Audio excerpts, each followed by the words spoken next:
আসসালামু আলাইকুম এভরিওয়ান। তো আমার এই গিয়ার সাইকেলটাই 5 বছরে কি কি সমস্যা হয়েছে, কি কি জিনিস চেঞ্জ করা লাগেছে সেই বিষয়ে ভিডিও তৈরি করবো আজকে। মানে অনেকেই গিয়ার সাইকেল কিনতে চায় কিন্তু ভয় পাই, এই জন্য এরকম ডিজাইনে নন গিয়ার সাইকেলটা কেনে, মনে করি যে গিয়ার সাইকেলে অনেক খরচ হবে। তো আমি আজকে দামটাও প্রাইসটাও বলে দেবো এবং কি আপনার জানিয়ে দেবো যে কী কী জিনিস 5 বছরের সমস্যা হয়েছে। এই সাইকেলটা যদি 5 বছর চালানো হয়, অনেকেই 6-এ ওঠার পর সাইকেল কিনে দেয় ছেলেপেলেদের, গিয়ার সাইকেল বা নন গিয়ার। তো আমি এই জন্য বলবো যে 5 বছর চালাবে, 6 থেকে 10 পর্যন্ত। তো কী কী জিনিস সমস্যা হবে সেটাই আমি আজকে জানাবো। প্রথমত আমার সাইকেলে যেটা সমস্যা হয়েছিল, মানে সর্বপ্রথম, সেটা হলো আমার শিফটার। এই শিফটার দুটো আর কদিনও টিকতো, মনে করো যে 1 বছরের মতো গিয়েছিল। তারপর শিফটে একটা নষ্ট হয়, তারপরে আরেকটাও নষ্ট হয়ে যায়। আর এটা আমার একটু দোষ ছিল, প্রথম আমি খোলাখুলি করেছিলাম, মোবিল দিয়ে করেছিলাম, এটা আসলে করা উচিত ছিল না। তো শিফটার দুটো নষ্ট হয়ে গিয়েছিল। আরও কদিন টিকতো কিন্তু আমি নিজেই নষ্ট করে ফেলেছিলাম, তেল তেল দিয়েছিলাম এই জন্য। তো দ্বিতীয়, আমি ওইভাবেই চালাতাম, নষ্ট হয়ে যাওয়ার পর এটা চেঞ্জ করেছিলাম না, এটা কিছুদিন আগে চেঞ্জ করছি, যখন থেকে ভিডিও বানানো তৈরি করছি তখন থেকে। তো তারপর যেটা সমস্যা হয় সেটা হলো আমার পিছনের চাকার ফ্রি।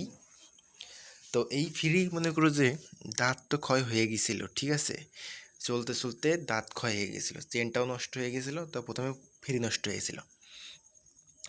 তো এই ফ্রির দাঁত ক্ষয় হয়ে যাওয়ার পরে আমি মনে করেছিলাম যে সমস্যা হয়েছে ফ্রির ভিতরে, দিছিলাম হারপিক। হারপিক দেওয়ার পরে ভিতরে বল টল সব জাম হয়ে গিয়েছিলো, এটা নষ্ট হয়ে গিয়েছিলো। তারপরে যখন আমি ফ্রিটা লাগাই, তারপরে দেখি যে চেন স্লিপ করতেছে, তাই চেনটাও চেঞ্জ করতে হয়। আর চেনটা চেঞ্জ করার পর দেখি যে এখান থেকে স্লিপ করতেছে। তারপর লেদ মেশিনে নিয়ে যেয়ে এই প্লাস্টিকটা খুলে এই দাঁতগুলো একটু করিয়ে নিয়েছিলাম। এটা চেঞ্জ করতে চাইছিলাম কিন্তু অনেক টাকা, তো ওই জন্য দাঁতগুলো করিয়ে নিয়েছিলাম, 100 টাকা নিচ্ছিল। তো তাহলে বুঝতে পারলে দুইটা শিফটার নিয়েছিল 500, ফ্রি 300, এটা 200, তাহলেই 500 আর 300 কত, 800, 9, 1000 টাকা, মোট 1000 টাকা খরচ। আর এডিট দাঁত করেছিলাম, তাহলে 1100 টাকা, 1100 টাকা, মোট 1100 টাকা মনে করে যে খরচ হয়ে গেল। প্রথমে শিফটার, তারপরে হারপিক, এটা নষ্ট হইলো, এটা, এই সবগুলো আমি চেঞ্জ করেছি আস্তে আস্তে। প্রথমে ফ্রি লাগাইছিলাম, তারপরে চেন, তারপরে এটা, তারপরে যে আমি এটা লাগাইছি। তো মোট 1100 টাকা মানে খরচ হয়ে গেল। তারপরে হলো কি, 5 বছরে, এই 5 বছরে আমার এই যে এই ড্রাটা, এই ড্রাটা আমার কাছ থেকে ভাঙিছিল না, কিন্তু আমি ছুঁয়ে দিয়েছিলাম সাইকেল এক জায়গাটা, কেউ একজন নিয়ে চালাতে যেয়ে এটা নষ্ট করে ফেলেছিল, ভেঙে ফেলেছিল। তো এটা লাগাইছিলাম 250 টাকা দিয়ে, খরচ লাগাতে নিয়েছিলাম মনে হয় 20-30 টাকা মতো।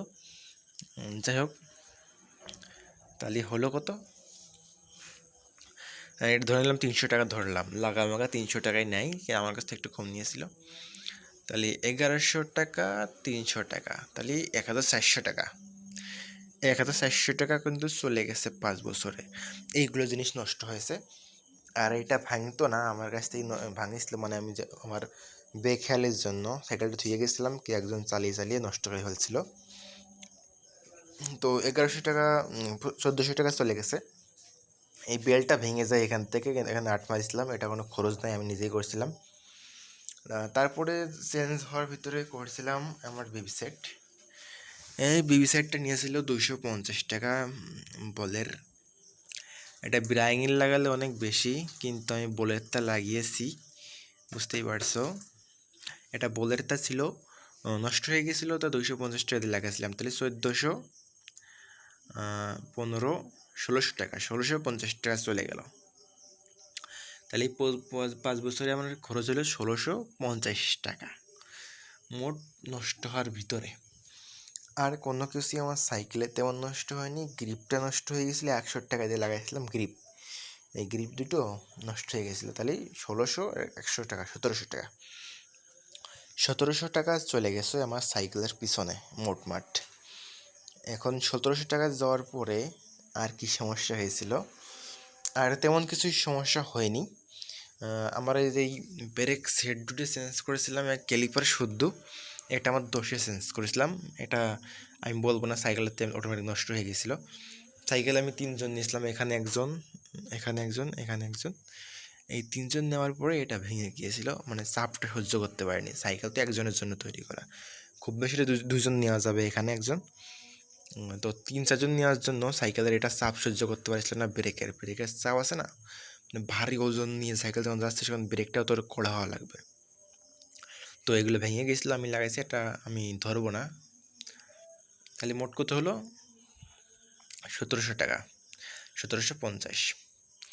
এখন এই কয়েক টাকা খরচ হয়েছে, তারপরে ব্রেক শ্যু লাগাইছি। আর ব্রেক শ্যু তো ক্ষয় হয়, এটা আপনারা জানেন, এটা নষ্ট হওয়ার ভিতর ধরা যায় না। টায়ার টিউব লাগাইছি একবার না 2 বেল লাগাইছি, এখানে 2 বেল, ওখানে 2 বেল। টায়ার টিউব তো ধরা যায় না, টায়ার টিউব তো মনে করো যে চালানোর উপর ডিপেন্ডেন্ট, এটা অটোমেটিক ক্ষয় হবেই, এটা ধরা যায় না। তো টায়ার টিউব আর ব্রেকটা ধরছি না, কারণ এগুলো হচ্ছে আমার নিজের কাছ থেকে হয়েছে, এগুলো চললে হবে। আর ব্রেকটা তো আমার কাছ থেকে হয়েছে, আর টায়ার তো মনে করো যে হবেই। মোট 1750 টাকা খরচ হয়ে গেছে। আর সিট কভারটা আমার নিজে বানানো বাড়ি থেকে, এটা কোনো খরচ হয়নি। যদি আপনারা সিট কভার লাগান সেটা আপনাদের ব্যক্তিগত বিষয়। তো এই 5 বছরে আমার সাইকেলের খরচ হয়েছে 1750 টাকা। তো আপনারা যদি সাইকেল কিনেন তাহলে 1750 টাকা মতো খরচ হবে। তো অনেকেই মনে করে অনেক টাকা বেশি খরচ, তারা ভাবতে পারে। আর গিয়ার সাইকেল কিনলে নিজে একটু মেনটেন্স জানতে হয়, গিয়ার অ্যাডজাস্ট করার, যেখানে অ্যাডজাস্ট করার, আর গিয়ার অ্যাডজাস্ট করার ভিডিও আপনি পেয়ে যাবেন আমার চ্যানেলে, যারা নিজেরা দেখে দেখে শিখে নেবেন। একটু লাগে, মানে এই তারগুলো ঢিল হয়ে যায়, যে তারগুলো, ওই তারগুলো ঢিল হয়ে যায়। আশা করি বুঝতে পারছেন। তো যারা গিয়ার সাইকেল কিনতে চাই তাদের হয়তো খুব বেশি একটা উপকার হবে।